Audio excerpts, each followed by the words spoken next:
اللہ عز و جل قرآن عظیم میں یوں ارشاد فرماتا ہے، وہی ہے رب جس نے رسول کو بھیجا ہے دین حق کے ساتھ، هو الذی ارسل رسولہ بالہدی ودین الحق، ہدایت اور دین حق کے ساتھ بھیجا ہے، وہ اللہ ہے۔ اور اپنے رسول کو کس لیے بھیجا ہے؟ لِیُظْہِرَهُ عَلَى الدِّینِ كُلِّهِ، رب تعالیٰ فرماتا ہے تاکہ یہ رسول کا لایا ہوا دین دنیا میں سب سے زیادہ غالب آ جائے، ہر دین پر یہ غالب آ جائے، وَلَوْ كَرِهَ الْمُشْرِكُونَ، اگرچہ مشرک اس کو ناپسند کریں۔ مطلب یہ ہے رسول مختار صلی اللہ تعالیٰ علیہ وسلم جو دین متین لے کر دنیا میں تشریف لائے، یعنی دین اسلام، قرآن کا چیلنج ہے کہ یہ پوری دنیا میں غالب آ کر رہے گا، غالب آ کر رہے گا، اور قرآن کی کوئی بات جھوٹ ہو نہیں سکتی۔ اسلام غالب آئے گا پوری کائنات پر۔ سب سے بہتر، سب سے برتر جو دین کہلائے گا دنیا میں وہ اسلام ہوگا، کیونکہ یہی دین حق ہے جس کے متعلق قرآن پاک نے ارشاد فرمایا۔ اب یہ کب غالب آئے گا، کیسے غالب آئے گا؟ رسول پاک صلی اللہ تعالیٰ علیہ وسلم تشریف لائے تھے تو صرف مکہ والوں میں یہ دین کا پرچار کرنا مقصد نہیں تھا، بلکہ یہ دین عالمی ہے، آفاقی مذہب ہے، ہر کونے کونے تک پہنچانا یہ مقصد رہا ہے۔ اسی لیے رسول پاک صلی اللہ تعالیٰ علیہ وسلم نے مدینہ طیبہ ہجرت فرمانے کے بعد کچھ خاص صحابہ کو سفیر بنایا اور خط لکھے بادشاہوں کے نام، کسریٰ کے نام پر، شاہ مقوقس کے نام پر، روم کے بادشاہ کے نام پر یہ خطوط لکھے گئے، اور صحابہ لے کر پہنچے بھی، اور ان کے درباروں میں بادشاہوں کو ڈائریکٹ انہوں نے اسلام کی دعوت دی۔ کون؟ صحابہ اکرام نے، اور کہا اسلم تسلم، اسلام لاؤ امن پا جاؤ گے۔ چھوٹی گلیوں میں نہیں، صحابہ نے براہ راست کس کو تبلیغ کی، کس پہ تبلیغ کیا؟ بادشاہوں پر۔ اور ان میں کچھ بادشاہ دائرہ اسلام میں آ بھی گئے، اور کچھ ظلم و زیادتی بھی کیے صحابہ کے ساتھ۔ حضور صلی اللہ تعالیٰ علیہ وسلم کے ایک قاصد صحابی کو ایک بادشاہ نے قتل کر دیا، یہ پیغام لانے کی بنیاد پر، اور ایک بادشاہ کسریٰ نے حضور اکرم صلی اللہ علیہ وسلم کا خط پھاڑ کر پھینک دیا، جو اسلام کی دعوت میرے آقا صلی اللہ علیہ وسلم نے اس تک پہنچائی تھی۔ لیکن ہوا کیا؟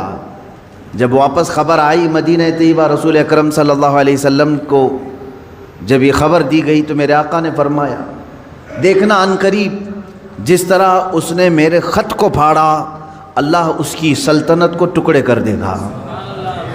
چند سال نہیں گزرے تھے، کسریٰ کے محل میں بغاوت شروع ہو گئی۔ کس نے بغاوت کی؟ خود اس کے گھر والوں نے، اس کے بیٹوں نے، یہاں تک کہ بادشاہ کو قتل کر دیا گیا، بادشاہ کو قتل کر دیا اس کے اپنوں نے۔ اور اس کی سلطنت، جو کسریٰ سپر پاور تھا اس وقت کا امریکہ تھا، اس کے اتنے ٹکڑے ہو گئے کہ 14 صدیاں گزر گئی، آج تک دوبارہ کوئی کسریٰ آیا نہیں۔ وہ سپر پاور کبھی دوبارہ دنیا میں آ نہیں سکا۔ عزیزان گرامی وقار، رسول پاک صلی اللہ تعالیٰ علیہ وسلم نے پورے دنیا میں اسلام کی تبلیغ کے لیے صحابہ کو بھیجا، حتیٰ کہ ہم ہندوستان میں ہیں، یہاں سے لے کر عرب شریف جو ہے مکہ یا مدینہ طیبہ 4000 کلومیٹر سے لمبا فاصلہ ہے۔ آج تو پلین اڑ کر کے گھنٹوں میں ادھر سے ادھر ہو جائے گی۔ اس وقت میرے آقا صلی اللہ تعالیٰ علیہ وسلم کی حیات طیبہ میں ہی سن 8 ہجری میں ہی چند صحابہ کی جماعت ہندوستان بھی آئی، اور اسلام کی دعوت یہاں پر انہوں نے پیش کیا۔ یہ کیرلا کی سرزمین سے اسلام کی دعوت شروع ہوئی، اور دیکھتے ہی دیکھتے پورے ہند میں بھی پھیلی۔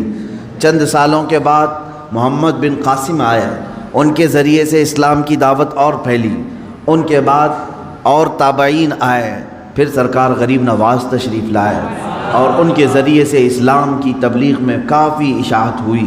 میں یہ کہنا چاہتا ہوں کہ اللہ تبارک و تعالیٰ نے جو فرمایا لِيُظْهِرَهُ عَلَى الدِّينِ كُلِّهِ، یہ رسول کو جو دین دے کر بھیجا ہے اللہ اسی لیے بھیجا ہے کہ پوری دنیا کے دینوں پر یہ غالب آ جائے، سارے مذہب پر، سارے مذاہب پر اسلام غالب آئے گا، اگرچہ کافر اور مشرک اس کو ناپسند کریں گے۔ میرے عزیزو، وہ وقت اب تک نہیں آیا جو قرآن نے وعدہ کیا ہے کہ یہ دین غالب آ کر رہے گا، اب تک نہیں آیا۔ غالب کا مطلب یہ ہوگا کہ پوری دنیا میں صرف یہی چلے گا اور کچھ نہیں چلے گا۔ غالب کا معنی یہ میں یہاں مراد لے رہا ہوں۔ اس طرح سے 1400 سال میں کبھی نہیں ہو سکا۔ سیدنا ابو بکر صدیق رضی اللہ تعالیٰ عنہ کے زمانے میں خلافت کی وسعت ہوئی، یمن تک پہنچ گیا۔ حضرت عمر فاروق رضی اللہ تعالیٰ عنہ کے زمانے میں اور وسعت ہوئی، شام، ایران، عراق، مصر، یہ سب دائرہ اسلام میں آئے۔ حضرت عثمان غنی رضی اللہ تعالیٰ عنہ کے زمانے میں اسلام کی سرحدیں اور پھیلیں، یہاں تک کہ آذربائیجان تک پہنچ گئے۔ مولا علی کرم اللہ وجہہ الکریم کے زمانے میں اور وسعتیں ہوئی، ہند تک اسلام پھیل چکا تھا۔ اب اسی طرح بعد کے جو ملوک آئے، یعنی اموی جو خلافت تھی، اس میں جتنے بادشاہ آئے انہوں نے بھی اسلام کی وسعتوں کو پھیلایا، لیکن پورے کے پوری دنیا پر اسلام کو غالب کرنے کے لیے کوئی بادشاہ نہیں آیا۔ تقریباً عباسی خلافت جو ہے 550 سال کے قریب چلی، ان کے بعد خلافت عثمانیہ جو ترکی کی ہے، ان کی بھی حکومت تقریباً 600 کے آس پاس چلی، 650 سال تک۔ اب اندازہ کریں ترکی کی خلافت عثمانیہ کی بھی سرحدیں تقریباً 3 انٹرکانٹیننٹل تک پہنچتی تھی، بر اعظم۔ افریقہ بھی اس میں شامل تھا، ایشیا کے بہت سارے ممالک شامل تھے، یورپ کے بھی کئی ممالک اس میں شامل تھے ترکی کی خلافت عثمانیہ کے انڈر میں۔ پھر بھی غالب جس کو کہتے ہیں وہ نہیں تھا، بہت سارے ممالک اسلام میں نہیں تھے۔ تو اب یہ 14 صدیوں کی تاریخ میں نے آپ کو اجمالاً بتا دی، خلافت راشدہ سے لے کر خلافت عثمانیہ تک، خلافت راشدہ سے لے کر خلافت عثمانیہ تک، یعنی تقریباً 632 عیسوی سے لے کر 1921 تک پورا کا پورا جو یہ یعنی مسافت ہے، اس میں سب بادشاہان اسلام، خلفائے اسلام آئے، لیکن دین غالب جس کو کہا گیا ہے قرآن میں وہ نہیں تھا۔ ہاں چند ملکوں میں ہے، آج بھی 57 کنٹریز میں اسلام ہے تقریباً۔ اسلام تو پوری دنیا میں ہے، لیکن 57 کنٹریز ایسی ہیں جو اپنے آپ کو اسلامی ملک کہتی ہیں، جہاں کے بادشاہ، جہاں کا نظام اکثر بیشتر اسلام سے ملتا جلتا ہے۔ اسلامی کنٹریز کے نام پر 57 ملک آج بھی ہیں، لیکن پھر بھی جو اللہ نے فرمایا پوری دنیا میں غالب آئے گا وہ نہیں ہوا۔ اب ہم رب تعالیٰ سے پوچھتے ہیں مولا وہ کب آئے گا جب پوری دنیا پر صرف دین اسلام غالب ہوگا اور رسول کا یہ دین غالب آ کر رہے گا، یہ بات طے ہے۔ جب اللہ نے فرمایا تو ہونا ہے۔ اس سے پہلے جو حالات آئیں گے وہ بھی میں بتاؤں گا آج کی اس گفتگو میں۔ رسول پاک صلی اللہ تعالیٰ علیہ وسلم سے ہی پوچھ لیتے ہیں کہ آقا آپ کا لایا ہوا یہ دین پوری دنیا کے چپے چپے میں کب پھیلے گا، کب ہر انسان دائرہ اسلام میں رہے گا؟ اللہ کے نبی صلی اللہ تعالیٰ علیہ وسلم ارشاد فرماتے ہیں قیامت کے قریب میری اولاد میں ایک میرا بیٹا پیدا ہوگا جس کا نام محمد ہوگا، حضور صلی اللہ علیہ وسلم کے نام پر ہوگا، اور دنیا اسے لقب سے یاد کرے گی مہدی کے نام سے۔ اور حضور اکرم صلی اللہ علیہ وسلم نے ارشاد فرمایا میری نسل میں، میری اولاد میں، حضرت فاطمہ کی اولاد میں جب وہ پیدا ہوں گے دنیا میں اور پھر ان کی خلافت قائم ہوگی تو فرمایا گیا کہ پوری دنیا میں صرف اور صرف اسلام غالب آ کر رہے گا۔ اب وہ زمانہ کب آئے گا؟ ہاں اللہ کا وعدہ برحق ہے۔ اللہ نے فرمایا یہ دین پوری دنیا پر غالب آ کر رہے گا، چاہے تم پسند کرو نہ پسند کرو۔ اب میری گفتگو کو بھی بہت سارے لوگ ناپسند کریں گے، وہ یہی کہیں گے ایک سامپردائک بھاشن ہے، یعنی ایک دوسرے کے بھید بھاؤ کی بات نہیں. میں کہوں گا اگر تم زندہ رہو گے تو دیکھو گے انشاءاللہ العزیز تم بھی اس چیز کو ایکسیپٹ کرو گے جو تمہاری روح کو سکون پہنچانے والی چیز ہے، تمہارے قلب میں اطمینان ڈالنے والی چیز ہے. اسلام کا مطلب یہ ہے پیس، کہ تمہارے دلوں میں اور روح میں وہ سکون پیدا کرتا ہے.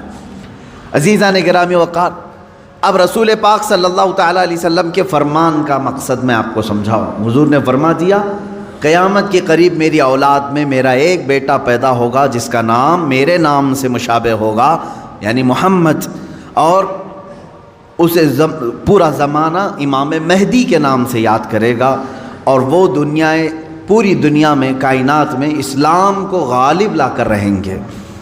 اسی زمانے میں عیسیٰ علیہ السلام کا نزول بھی ہوگا. حضرت عیسیٰ علیہ السلام آسمانوں پر آج بھی باحیات ہیں، یہ ہمارا عقیدہ ہے سارے مسلمانوں کا. امام مہدی کے زمانے میں عیسیٰ علیہ السلام اتریں گے. یہ کون سا علاقہ ہوگا اس کے متعلق حدیثیں ہیں. حضرت امام مہدی کا جو ظہور ہے یہ کب پیدا ہوں گے یہ نہیں معلوم، ظاہر ہوں گے، پیدا ہو چکے ہوں گے، آج بھی ہو سکتا ہے، ممکن ہے، پاسبل ہے. جب ان کی عمر پاک 30-40 سال کے آس پاس ہوگی اور یہ مکہ مکرمہ میں خانہ کعبہ کے طواف کے دوران ایک لشکر آئے گا جو خانہ کعبہ کو ڈھانے کی کوشش کرے گا، حملہ کرے گا، اور حضرت امام مہدی دعا کریں گے. آپ کی دعا کی بدولت اللہ تعالیٰ اس آئے ہوئے لشکر کو زمین میں دھنسا دے گا. لوگ اسی دن پہچان لیں گے اور ان کے ہاتھ پر خانہ کعبہ کے سامنے بیعت کریں گے. اب یہاں سے امام مہدی کا ظہور ہوگا، لیکن اتنا آسان نہیں ہے کہ سب مہدی مہدی کرتے ہوئے ان کے پیچھے چل پڑیں گے، بلکہ ان کے جانی دشمن بن جائیں گے وہاں کچھ لوگ جو ان کو قتل کرنے کی یا ہلاک کرنے کی کوشش کریں گے. امام مہدی اپنے متبعین کو لے کر ملک شام کی طرف چلے جائیں گے. اب ملک شام وہ ہے جس زمین کو میرے آقا صلی اللہ تعالیٰ علیہ وسلم نے ارشاد فرمایا یہ حشر کی زمین ہے، یہ حشر کی زمین ہے، سارے لوگ ہانکتے ہوئے ادھر ہی لے جائے جائیں گے. آج شام سے سب بھاگ رہے ہیں، بمباری ہو رہی ہے، لیکن میرے آقا نے فرمایا ایک زمانہ ایسا آئے گا کہ سب ہجرت کر کے ملک شام کی طرف جا رہے ہوں گے، سب جمع ہو رہے ہوں گے، ملک شام جمع ہو رہے ہوں گے، اور وہاں امام مہدی پہنچیں گے اور وہاں آپ کی خلافت قائم ہوگی، اور عدل و انصاف اس قدر ہوگا کہ پھر وہ زمانہ آئے گا کہ شیر اور بکری ایک ساتھ چر رہے ہوں گے، کوئی ایک دوسرے پر حملہ نہیں کرے گا، اتنا امن قائم ہوگا. یہ رسول پاک صلی اللہ علیہ وسلم کی احادیث میں ہے. اب امام مہدی کی امامت کے دوران وہ فجر کا وقت ہوگا جب حضرت عیسیٰ علیہ السلام آسمان سے اتریں گے اور جماعت کھڑی ہونے والی ہوگی، قائم ہونے والی ہوگی. حضرت عیسیٰ علیہ السلام ایسے اتریں گے جیسے ان کے جسم پر نہائے ہوئے قطرے ٹپک رہے ہوں. آپ کو حضرت امام مہدی پہچانیں گے اور آپ کو لا کر کے مصلی کی طرف بڑھائیں گے. نبی اللہ ہیں، روح اللہ ہیں، عیسیٰ ابن مریم سلام اللہ علیہ، قرآن پاک میں جن کے تذکرے ہیں، وہ اللہ تبارک و تعالیٰ کی نشانیوں میں سے ایک نشانی ہے، وہ عیسیٰ آئیں گے. اب وہ نبی جب امام مہدی ان کو آگے بڑھائیں گے، حضرت عیسیٰ علیہ السلام امامت کے لیے آگے نہیں بڑھیں گے، اور کیا فرمائیں گے؟ ارشاد فرمائیں گے کہ یہ مصلی امامت امت محمدیہ کا حق ہے، آپ امت مصطفیٰ ہیں، آپ امامت کریں، ہم مقتدی بنتے ہیں. اللہ اکبر. رسول پاک صلی اللہ علیہ وسلم کے مقتدی بنے سارے انبیاء، یہ تو معلوم ہے، لیکن رسول کی ایک امتی کے مقتدی بھی عیسیٰ علیہ السلام بن رہے ہیں. میرے عزیزو، یہاں نبوت کا درجہ گھٹانا مقصد نہیں ہے، بلکہ یہاں امت مصطفیٰ کی فضیلت بتانا ہے. امام مہدی کی امامت ہوگی، اس کے بعد پھر جو دنیا میں حالات ہوں گے وہ کیا ہوں گے؟ دجال آ چکا ہوگا اور دجال اپنے فتنے پھیلا رہا ہوگا، اور اب دجال کو کون مارے گا، کون ختم کرے گا؟ سارے لوگ پریشان ہو چکے ہوں گے، قتل عام کر رہا ہوگا لوگوں کو، ایمان والوں کا. جو اسے خدا کہے اسے چھوڑ دے، اور جو اسے خدا نہ مانے اسے دونوں پیر پکڑ کر چیر دے. یا گرم کھولتے ہوئے تیل میں ڈال دے، ظلم و ستم کی حد کر دے گا۔ کچھ لوگ ڈر کر کے کفر کر دیں گے، شرک میں مبتلا ہو جائیں گے، اور کچھ ایمان پر قائم رہیں گے، لیکن یہ زمانہ زیادہ دن تک نہیں چلے گا۔ حضرت عیسیٰ علیہ الصلاۃ والتسلیم کے نزول کے بعد عیسیٰ علیہ السلام کی جہاں تک خوشبو جائے گی یا ہوا انہیں مس کر کے نکل رہی ہوگی، تو وہ ہوا دجال کو جیسے لگے گی وہ پگھلتا جائے گا، جیسے موم آگ کی گرمی سے پگھلتا ہے، دجال عیسیٰ علیہ الصلاۃ والتسلیم کی دوری کی ہوا سے ہی پگھل رہا ہوگا۔ یہاں تک کہ مقام لد ایک جگہ ہے، اسرائیل میں ہے وہ آج، اور دنیا کا بڑا ایئرپورٹ انہوں نے وہاں پر بنایا ہے، مقام لد کا ایئرپورٹ بھی بنا ہوا ہے۔ اور حدیث پاک میں ہے عیسیٰ علیہ السلام مقام لد پہ اس کو اپنے تیر سے نشانہ بنائیں گے اور قتل کر دیں گے، اور امت مصطفیٰ کا یہ آخری فتنہ بھی ختم ہو جائے گا۔ اب اس کے بعد کیا ہوگا؟ وہی آیت جو میں نے تلاوت کیا، اللہ نے فرمایا هو الذی ارسل رسولہ بالہدی ودین الحق لیظہرہ علی الدین کلہ، وہ اللہ ہے جس نے اپنے رسول کو دنیا میں بھیجا ہے ہدایت کے ساتھ اور دین حق کے ساتھ، اس لیے کہ اس رسول کا دین پوری دنیا پر غالب آ کر رہے۔ اب یہ دین غالب آئے گا دجال کے خاتمے کے بعد امام مہدی کے ہاتھوں سے۔ ہر ملک یا ہر سلطنت جہاں کہیں تخت ہوگا وہاں پرچم صرف اسلام کا لہرا رہا ہوگا۔ وہ زمانہ آئے گا، وہ غالب ہو کر رہے گا دین۔ اور اللہ رب العزت نے یہ ارشاد فرمایا ہے کہ تم پر کسی اور کو پھر اللہ غلبہ نہیں دے گا۔ یہ زمانہ بھی کافی سال تک چلے گا، لیکن اس غلبہ اسلام سے پہلے کیا کیا ہونا ہے وہ بھی تو ہمیں جاننا ضروری ہے۔ آج کے وہی حالات ہیں جو مجھے اس گفتگو پر آمادہ کر رہے ہیں۔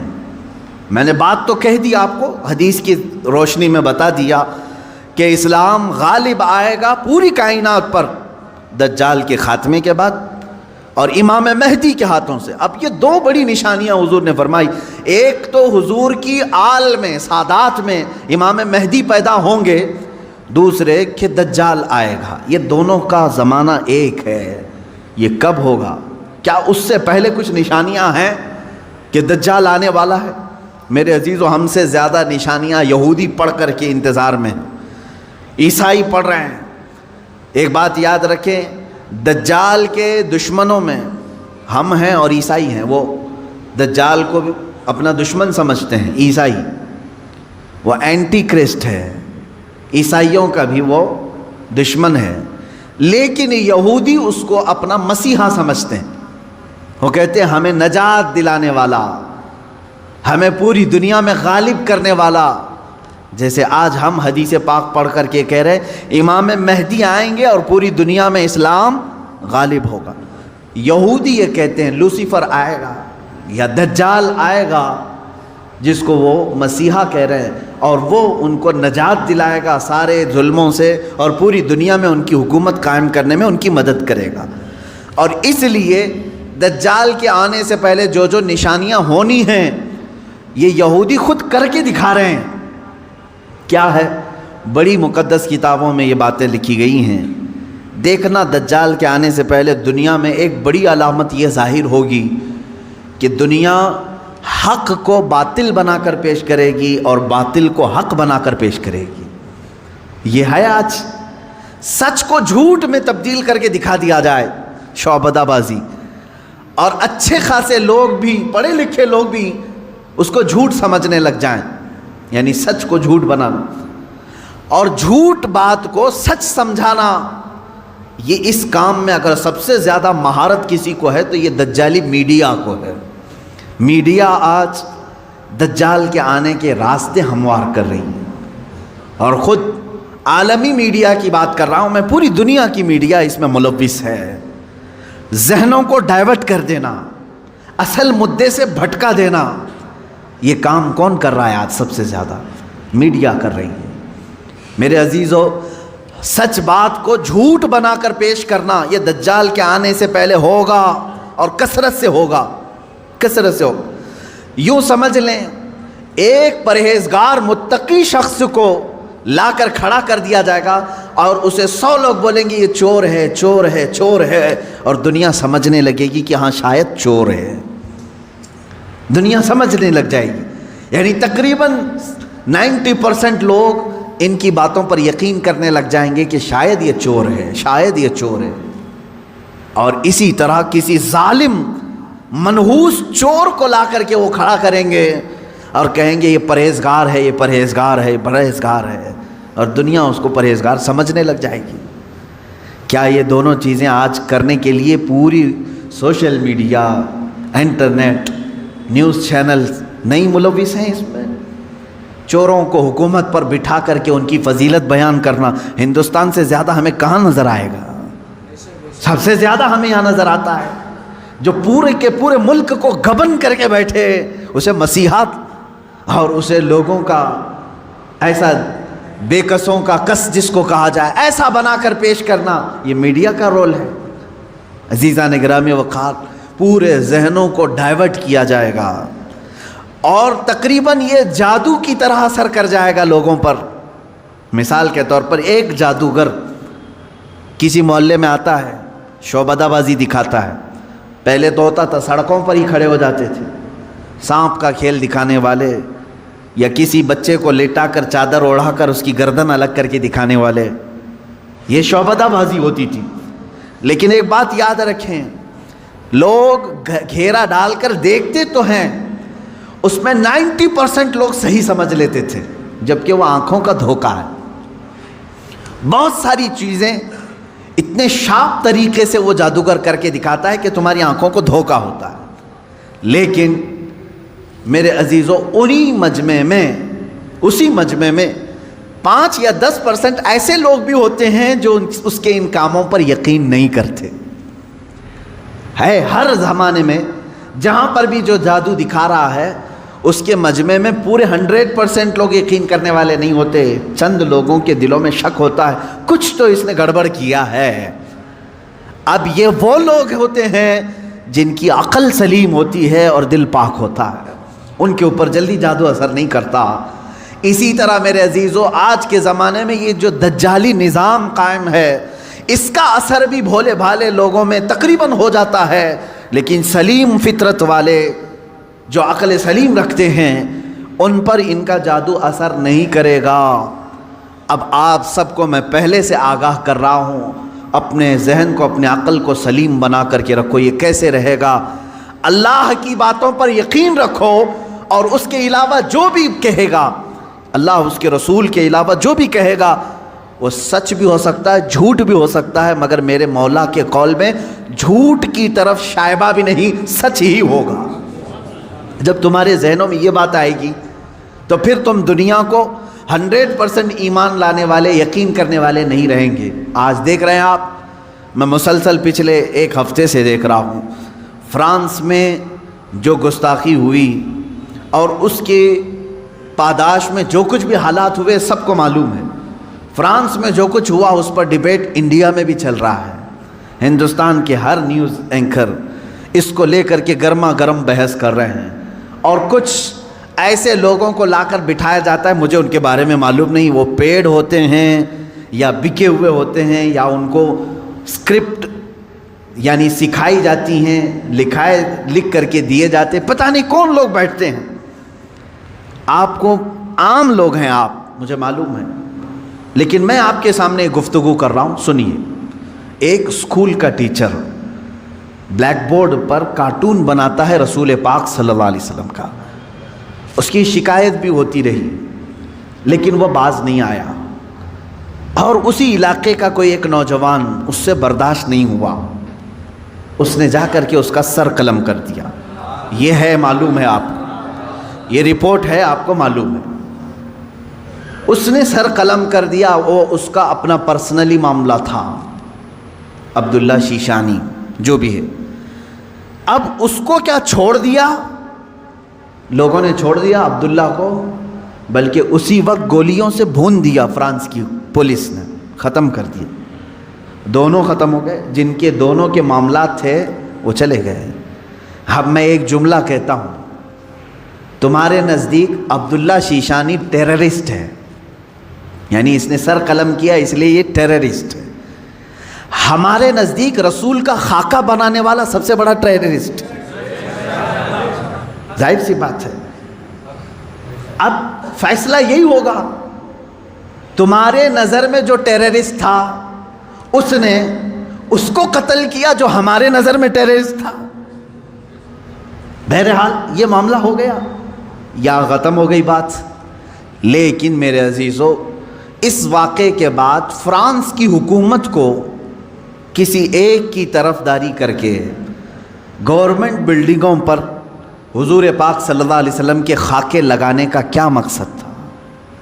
حکومت کسی ایک ویکتی کے، ایک پرسنل شخص کی حمایت کرتے ہوئے اور گورنمنٹ کی بلڈنگ پر بڑی سائز میں حضور پاک صلی اللہ علیہ وسلم کی تصویر لگا رہی ہے، یعنی کارٹون بنا کر کے۔ کارٹون در حقیقت یہ گالی کی صورت ہے، آدمی صاف گالی نہیں دے سکتا تو اس کی صورت بگاڑ کر کے کہیں لکھ دے، حضور پاک صلی اللہ علیہ وسلم کو انہوں نے کیا۔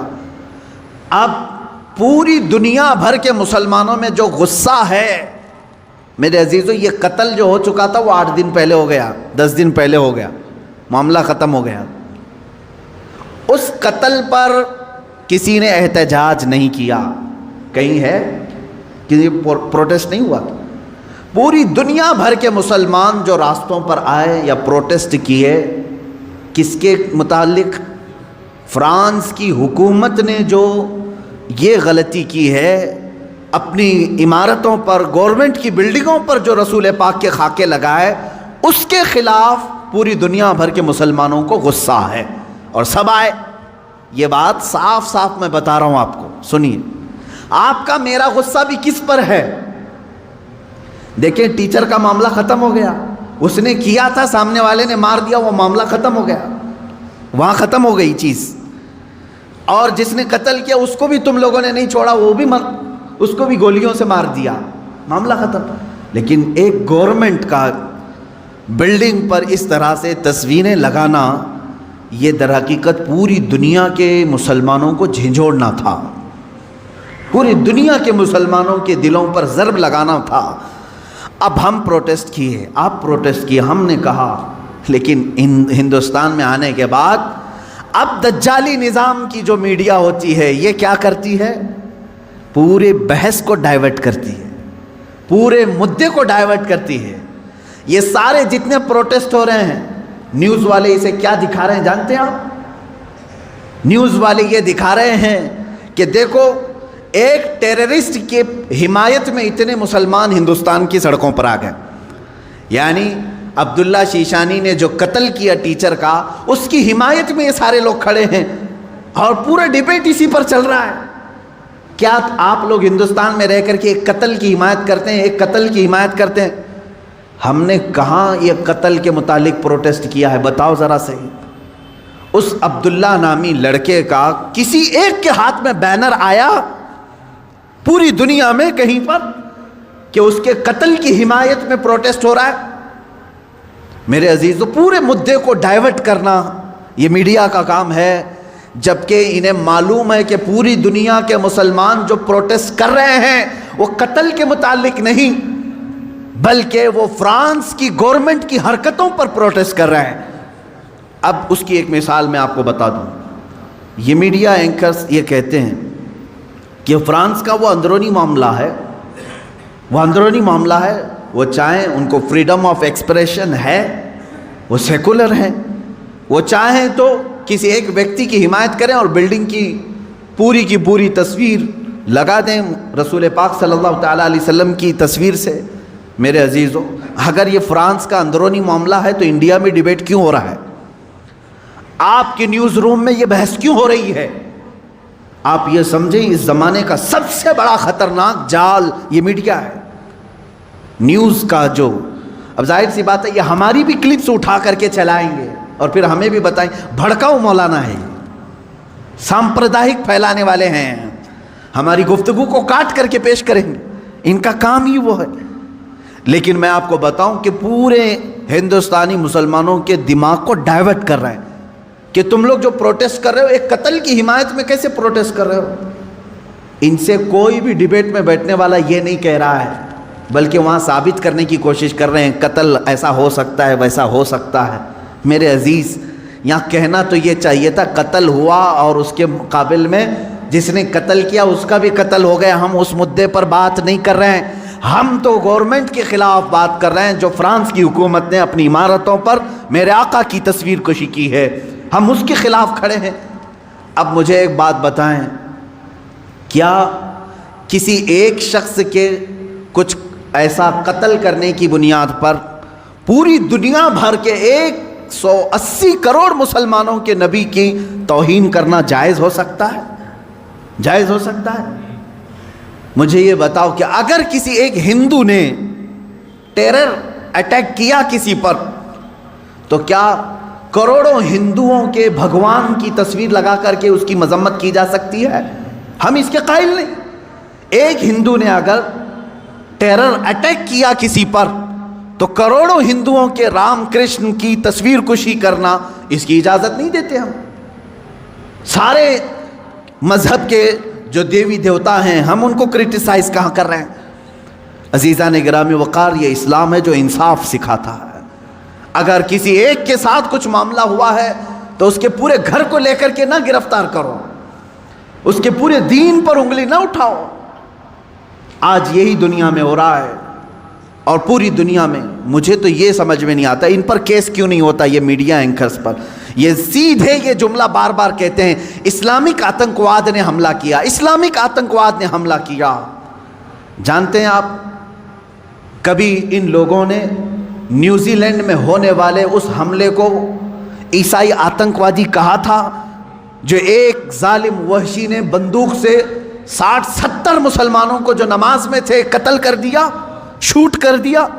کیا آپ کو نہیں معلوم اس وقت یہ میڈیا والوں نے کیا عیسائی آتنکواد کہا تھا، کرسچن ٹیررزم کہا تھا؟ کیا ہندوؤں میں سے کوئی ایسے اٹیک نہیں کیا آج تک؟ میرے عزیزو، یہاں ہندوستان میں تو تاریخ بھری پڑی ہوئی ہے۔ عبداللہ شیشانی جو تھا اس کو برداشت نہیں ہوا، اس نے سامنے والے پر حملہ کر دیا۔ کس لیے؟ اس لیے کہ اس کے نبی کی توہین تم سامنے کر رہے تھے۔ نبی تو بہت دور کی بات ہے میرے سے۔ یہاں حالات انسان کے ایسے ہیں، ہمارے ماں باپ پر بھی اگر کوئی گالی گلوچ کرتا ہے تو ہم خاموش کہاں بیٹھتے ہیں؟ کوئی خاموش بیٹھتا ہے؟ اٹھاتا ہے، مارتا ہے۔ تو انسان کی یہ فطرت ہے۔ لیکن اس سے بڑی آتنکوادی میں یہاں تمہیں بتاؤں جو موب لنچنگ کی شکل میں چل رہی ہے، اس کو کوئی آتنکوادی نہیں کہتا۔ ایک تبریز کو پکڑ کر کے سارے یہ سنگھی جو اصل بھنگی ہیں سب مارتے ہیں اور قتل کر ڈالتے ہیں۔ ان کو کوئی میڈیا کا نیوز اینکر ٹیرر اٹیک نہیں کہتا۔ مر گیا بیچارہ، بیوہ ہے اس کی آج۔ کس بنیاد پر مارا تھا اس کو؟ کس بنیاد پر؟ کیا اس تبریز نے کبھی ہندوؤں کے دیوی دیوتاؤں کی تصویر کشی کی تھی یا کسی دین کی مذمت کی تھی؟ نہیں، فقط تم چند لوگوں نے مل کر کے اس کو مسلمان سمجھ کر کے قتل کر دیا، مار ڈالا۔ پہلو خان، اس سے پہلے کہ یہ قتل ہیں، اور آپ کو اس سے پہلے کی بھی واقعات معلوم ہے 5-6 سال میں کیا چل رہا ہے۔ کسی کے گھر میں گھسے یہ آتنکوادی، اس کے گھر میں گائے کا گوشت ہے، اس کی وجہ سے اسے قتل کر دیا۔ یہ کیسے تمہاری فریڈم ایکسپریشن ہے؟ یہاں تو تمہیں کھانے کی آزادی نہیں ہے، فرانس کی حمایت میں بولنے کے لیے بیٹھے ہوئے ہیں۔ ان کے پاس منہ کیسے ہے؟ یہ میڈیا جو آج کہہ رہی ہے کیا فرانس کو اتنی آزادی نہیں ہے کہ وہ کسی کی تصویر نکالے؟ میں کہتا ہوں تم پہلے اپنی آزادی کو دیکھ لو، پہلے اپنی آزادی کو دیکھ لو۔ آج سے تقریباً 15 سال پہلے ایک بوڑھے شخص کو ہندوستان سے نکال باہر کیا تھا تم نے بھی، ایم ایف حسین کو، معلوم ہوگا اس نے کچھ دیوی دیوتاؤں کی تصویر نکالی تھی، وہ بھی 90 کی دہائی میں، 92 میں یا 93 میں۔ اس کو 10-12 سال کے بعد اٹھا کر کے جلا وطن کر دیا، وہ قطر میں جا کر کے ختم ہوا۔ یہاں تم برداشت نہیں کر پاتے اور فرانس کے متعلق ڈیبیٹ کرنے بیٹھے ہوئے ہیں کہ مسلمان کیوں نہیں برداشت کر رہے ہیں، کیوں اتنے بھاؤک ہو جاتے ہیں۔ ان کے نبی کے بارے میں اگر کوئی کہتا ہے تو اتنے زیادہ بھاؤک نہیں ہونی چاہیے۔ میرے عزیز تمہیں معلوم نہیں تم اپنے دیوی دیوتاؤں سے کیسی محبت کرتے ہو، یہ ہمیں معلوم نہیں، لیکن ہم اپنے نبی سے اپنی جان سے زیادہ محبت کرتے ہیں۔ تم قتل کر لو، تم ٹکڑے کر لو، ہمارے بہت سارے ٹکڑے ہو چکے ہیں، آج ہم ان کے متعلق کھڑے بھی نہیں ہو پا رہے ہیں۔ شام جل گیا ہے، یمن برباد ہو گیا ہے، عراق تباہ ہو گیا ہے، کون ہے دنیا میں جو پروٹیسٹ کرتے ہوئے آگے آ رہا ہے؟ کون ہے؟ اس لیے کہ ہم اپنے ٹکڑے تو برداشت کرتے ہیں، نبی کی شان میں ادنا توہین برداشت نہیں کر سکتے۔ یہ ہماری جان سے زیادہ کا معاملہ ہے۔ آپ یہ سمجھتے ہیں فریڈم آف ایکسپریشن ہونا چاہیے، یعنی آزادی اظہار رائے اس کو کہتے ہیں، اپنی رائے کے اظہار کرنے کی آزادی۔ دے کر کے دکھاؤ، یہاں ہم پر کیس کر دیں گے، آپ نے ایسی باتیں کیوں کی؟ میں آپ سے پوچھتا ہوں، کیا مجھے فریڈم آف ایکسپریشن نہیں ہے؟ فریڈم آف سپیچ نہیں ہے؟ ہمیں گفتگو کرنے کی ہمارے پاس یہاں پر کسی کو آزادی نہیں۔ کتنے تو رپورٹروں کو ان لوگوں نے جیل میں بھیج دیا ہے حق بات بتانے کی وجہ سے۔ ابھی کل یا پرسوں ایک کتے کو گرفتار کیا ہے تو پورے کے پورے لوگ راستوں پر کھڑے ہو گئے، نہیں یہ فریڈم آف ایکسپریشن کے خلاف ہے، اس لیے کہ ہمارا پالا ہوا تھا، تم نے کیسے پکڑ لیا؟ ہمارا پالا ہوا تھا۔ اصل میں بات یہ ہے کہ ایک اسٹیٹ کی میونسپلٹی نے یا پولیس نے یہ سمجھا کہ آوارہ کتا ہے اور گرفتار کر لیا۔ ہوا ایسی ہی، ادھر ادھر پھرنے والے کتوں کو میونسپلٹی گرفتار کرتی ہے، لیکن شاید میونسپلٹی کو معلوم نہیں تھا اس کے گلے میں پٹا تھا کسی کا، وہ پالا ہوا تھا۔ اس کی وجہ سے اب مالک راستے پر آ گئے کہ ہمارا کتا گرفتار ہو گیا ہے۔ لیکن میرے عزیزو، یہ ڈبل رول آپ کو معلوم نہیں۔ آپ ایک دوسرے اسٹیٹ میں جائیں، تحقیق کریں، آپ کو معلوم ہوگا صرف 4 سال کے اندر 10 یا 12 ایسے نیوز اینکر ہیں جنہوں نے صحیح بات بتائی تو ان پر کیس ٹھوک دیا اور انہیں اندر بھیج دیا ہے۔ وہاں کہاں ہے فریڈم آف ایکسپریشن؟ یہ جو دنیا میں چل رہا ہے، اس جال کو سمجھو، یہ دجال کے آنے سے پہلے کا جال ہے۔ آپ سے صرف اور صرف میں ایک ہی گزارش کروں گا، اور میری بات سننے والوں سے میری اپیل ہے، ایک اپیل ہے کہ آج اللہ رب العزت نے تمہیں عقل سلیم عطا کیا ہے، جو کچھ یہ جادو دکھا رہے ہیں اس پر 1% بھی یقین مت کرنا، یقین مت کرنا۔ اس جال سے اپنے آپ کو باہر کر لو۔ جو TRP کے چکر میں پورے گھوٹالے کر رہے ہیں ان سے تم باز آ جاؤ، نکل جاؤ۔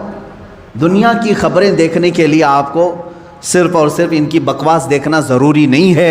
اب دنیا گلوبل ولیج کی شکل اختیار کر چکی ہے، ادھر نظر ہٹاؤ ادھر نظر ہٹاؤ سب تمہیں دکھ جائے گا، لیکن ان دجالی نظام کے پیروکاروں کے پیچھے نہ جائیں۔ یہ میری آج کی یہی گزارش ہے، ورنہ جادو تم پر بھی اثر کرے گا اور تم بھی وہی بولی بولو گے، تم بھی وہی بولی بولو گے۔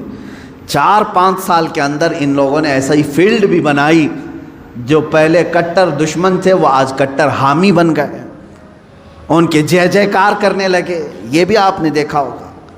تو میڈیا کا اثر دماغوں پر آنے نہ پائے، اس بات کی میں اپیل کروں گا، اس لیے کہ دجال کے آنے سے پہلے جو علامات بتائی گئی اس میں سب سے بڑی علامت یہ ہے، حق کو باطل بنا کے پیش کیا جائے گا اور باطل کو حق بنا کر پیش کیا جائے گا۔ جیسے فلسطین کو بھی دیکھ لیں، فلسطین ایک چھوٹا سا ملک، یہ فرسٹ ورلڈ وار میں مسلمانوں کی آبادی پوری 4000 یہودیوں کو رہنے کے لیے شرن دیا گیا، شرن کہتے ہیں نا، پناہ دی گئی 4000 یہودیوں۔ اب یہ ان کی ہجرت شروع ہوئی 4000 سے، فلسطین جانے لگے لاکھوں کی تعداد میں پہنچ گئے۔ 1948 کے زمانے میں 1947 جو ہماری آزادی کا سال ہے، اسی کے دوسرے سال اسرائیل میں وہ جو 4000 آئے تھے اب لاکھوں کی تعداد میں جمع ہوئے، انہوں نے اعلان کر دیا کہ یہ فلسطین نہیں ہے، یہ اسرائیل ہے، یہ ہمارا ملک ہے، ہمارے باپ داداؤں کا ملک ہے، پہلے سے ہم یہیں آباد تھے۔ اب وہ دنیا کو منانے لگے، اپنی ایمبیسیاں ہر ملک میں کھولنے لگے۔ کچھ ملک اس وقت نہیں تسلیم کر رہے تھے کہ نہیں تم کنٹری نہیں ہو، تم زبردستی قبضہ کیے ہو، لیکن میڈیا نے اتنا دماغ واش کیا کہ کہ آج عرب کی دھرتی پر بیٹھے ہوئے بادشاہ بھی یہ کہنے لگے فلسطین تھا ہی نہیں، اسرائیلی اصل ہے. مان لیا یہ جادو اثر کر گئے. آج متحدہ عرب امارات بھی کہتا ہے کہ اسرائیل ایک کنٹری ہے، ہم اس کو تسلیم کرتے ہیں. سعودی نے بھی تسلیم کر لیا ہے، جارڈن تو بہت پہلے سے تسلیم کیا ہوا ہے، مصر تسلیم کیا ہے، اب سوڈان کی باری ہے. اس طرح سے جو اسلامک کنٹریز تھے وہ کہتے تھے فلسطین ہمارا قبلہ اول ہے، وہاں پر بیت المقدس ہے، سال ہا سال سے مسلمان آباد ہیں. کوئی تسلیم نہیں کرتا تھا، لیکن میڈیا کا جادو اثر کرتا رہا. انہوں نے ایسی فیلڈ بنائی کہ اب ہر کوئی ان کے انڈر میں آتا رہا. یہ دجال کے آنے سے پہلے یہ فیلڈ ہموار کی جائے گی. اب مسلمانوں آپ اپنے ذہن کی خبر لو، اپنے دماغ کی خبر لو. کیا ان کی بنائی ہوئی فیلڈ پر تم بھی اپنا دین بیچ کر کے ان کی جے جے کار کرو گے، یا پھر رسول پاک کے لائے ہوئے دین پر برقرار رہو گے؟ اپنے ذہن کی خبر تم خود لے لینا. دنیا جو دکھا رہی ہے میں اس کو ایکسیپٹ کر لوں گا. جیسے مار مار کر کے کسی کو چور کہلوایا جائے، پولیس کا کام ہوتا ہے. وہ ظلم برداشت نہیں کرتا، آخر میں کہتا ہاں میں نے چوری کر لیا، لے جا کر کے کورٹ میں پیش کر دیا، دیکھو ہم نے اس کو اقرار کرا دیا اس نے چوری کیا. تم نے اس پر اتنی لاٹیاں ماری، اتنا کچھ کیا، مجبور ہو کر کہ اس نے کیا. یہی کام پوری دنیا میں کیا جائے گا. جگہ جگہ پکڑ کر کے مارنا، تمہاری داڑیاں کھینچنا، تمہاری ٹوپیاں اتارنا، تمہیں قتل عام کرنا، کسی ملک سے دربدر کرنا. مسلمان ڈر جائے، سہم جائے. اور یہ جو بولی بول رہے ہیں کہ تم آتنکواد ہو، آتنکواد ہو، تم ان کے ظلم کو برداشت نہ کر پا کر کے یہ کہنے لگ جاؤ گے کہ ہاں صحیح میں یہ مسلمان آتنکواد ہیں. یہاں تک وہ تمہیں لانا چاہتے ہیں، یہاں تک لانا چاہتے ہیں. میرے عزیزو یاد رکھنا یہ جو ظلم کیے جا رہے ہیں آج پوری دنیا میں، اس سے خطرناک ظلم دجال کے زمانے میں آئے گا. حضور پاک صلی اللہ تعالیٰ علیہ وسلم نے فرمایا آدم علیہ السلام کی پیدائش سے لے کر قیامت تک جتنے فتنے آئے ان میں اگر سب سے بڑا کوئی فتنہ ہے تو وہ دجال کا ظہور ہے. میری امت اس میں بھی مبتلا ہوگی، لیکن ڈرو مت، گھبراؤ مت. دجال کے آنے کے بعد ہم بچیں گے کیسے؟ ایک بات یاد رکھنا، جس کے ساتھ اللہ ہے، رب ذوالجلال کا یقین اس کے دل میں ہے، وہ دجال کیا 100 دجالوں سے بھی بچ جائے گا. اور جو دجال کے فتنوں سے بچ گیا، میرے آقا صلی اللہ علیہ وسلم نے بشارت دی وہ بغیر حساب کتاب کے جنت میں جائے. سارے فتنے تو دنیا میں اس نے جھیل لی، ساری مصیبتیں جھیل لیا ہے. اللہ رب العزت اسے انعام عطا کرے گا، آپ جنت کے حقدار ہوں گے. اس لیے اپنے ذہن کو، اپنی طبیعت کو ہمیشہ سنبھال کر کے رکھو. میرا دماغ اور میرا ذہن بکنے والا نہیں. اور چاہے یہ ظلم کے پہاڑ ہم پر توڑ دیں، آج ہو رہا ہے، کل ان کی باری تھی آج ہماری باری ہے، یہ ہو سکتا ہے. آج ان کی باری ہے کل ہماری باری ہے، یہ ہو سکتا ہے. ہم اگر اس ظلم کے شکار ہو گئے تو اے میرے سننے والوں کبھی نہ گھبرانا، کبھی نہ گھبرانا. امت کے علماء جاتے رہے لیکن اسلام پھلتا پھولتا ہی رہا. آج اگر ہمارے خون کی اسے ضرورت ہے تو ہم اپنے خون سے اس کی سچائی کریں گے، اس لیے کہ ہم یزیدی نہیں، ہم حسینی کردار رکھتے ہیں. ضرورت پڑے تو اسلام کے لیے اپنے خون سے آبیاری کی جائے گی اور دین اسلام کی حفاظت کی جائے گی. آپ سب اپنے اختلافات کو ختم کرو. ان دجالی نظاموں پر آپ یقین کبھی مت رکھنا. گھر میں جاتے ہی ٹی وی آن کرنا، اس نیوز کو دیکھتے ہیں، اس نیوز کو دیکھتے ہیں، اور پھر اس کو کہیں آمنا صدقنا، ہم ایمان لایا، ہم تصدیق کرتے ہیں. نہ، آج کے زمانے میں جس نے اس طرح کا یقین کیا، میں سمجھتا ہوں اس نے بہت بڑی گمراہی خرید لی ہے، بہت بڑی گمراہی. ہاں، جب قرآن کھولنا تب کہنا آمنا و صدقنا، میں ایمان لاتا ہوں اور اس کی ہر بات پر تصدیق کرتا ہوں. اس لیے قرآن نے کہا ہے هو الذی ارسل رسولہ بالہدی ودین الحق لیظہرہ علی الدین کلہ ولو کرہ المشرکون. وہ اللہ ہے جس نے اپنے رسول کو ہدایت کے ساتھ بھیجا ہے اور ایک حق دین دے کر کے بھیجا ہے. اس لیے بھیجا کہ اس رسول کا دین پوری دنیا میں غالب آ کر رہے گا، پوری دنیا میں غالب آ کر رہے گا. انشاءاللہ العزیز وہ دن آئے گا جب ہر گھر پر، ہر پارلیمنٹ پر پرچم اسلام لہرا رہا ہوگا. میرے نبی کا، مصطفیٰ کریم صلی اللہ تعالیٰ علیہ وسلم کا نظام بول رہا ہوگا اللہ رب العزت سے ہم یہ دعا کرتے ہیں کہ مولا اگر ہماری قسمت میں وہ دن لکھے ہوں تو ضرور ہمیں ان دنوں تک زندہ رکھ اور ہماری عمر کو اتنی طویل کر کہ ہم کائنات عالم میں پرچم اسلام کو لہراتے ہوئے دیکھ سکیں، ہمارے دلوں کو سکون ہو سکے۔ اے قدیر و جبار خدا، اگر ہم غریبوں کے حصے میں کوئی چیز تو لکھنا رکھا ہے تو بس تیری ذات سے یہ امید رکھتے ہیں، تیرے فضل سے یہ یقین رکھتے ہیں کہ ہمیں امام مہدی کی فوج میں شامل فرما دے، ان کی خلافت میں ہم سب کو شامل فرما دے۔ وآخر دعوانا ان الحمد للہ رب العالمین۔